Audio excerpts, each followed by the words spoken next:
Good afternoon po. Bale, ito po yung napag-usapan sa last SMM notes po. Sa RC message po, magkakaroon po tayo ng Google Chat, physical inventory po, schedule. Bale, may time po na darating si Sir or sila Sir Marjun po para mag-physical inventory. Specialized OJT, customer concern. Tapos, sa slow-moving item natin, meron po tayo TIT Premium CBC Ladies. Meron po siyang 1,394 sa Felix at sa Uyo. Dry fit Raglan 3-port, meron po siyang 421 sa Felix at sa Uyo.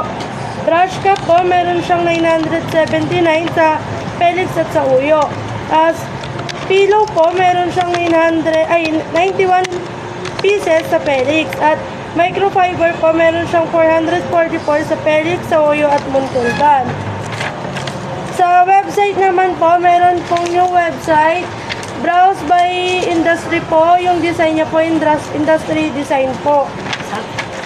Sa OLN naman po, sa PYD meron pong tumbler. Meron po siyang promo na free mock-up. Sa TIT naman po, meron pong memo pad collection, free sample print. Tapos yung ID lace with print po, start po siya ng 15 pesos.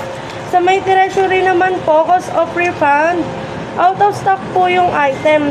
So, para po maiwasan to, dapat aware po tayo kung ilang piraso yung orderin ni CS para if ever mag-go po siya, alam po natin kung may stock pa po at ma-aware po natin si customer kung meron pa. And meron din po ng wrong spelling. Para po maiwasan ito, kailangan po natin i-double check yung mga file na gagamitin natin, lalo na po kung for approval sample po yung gagawin natin.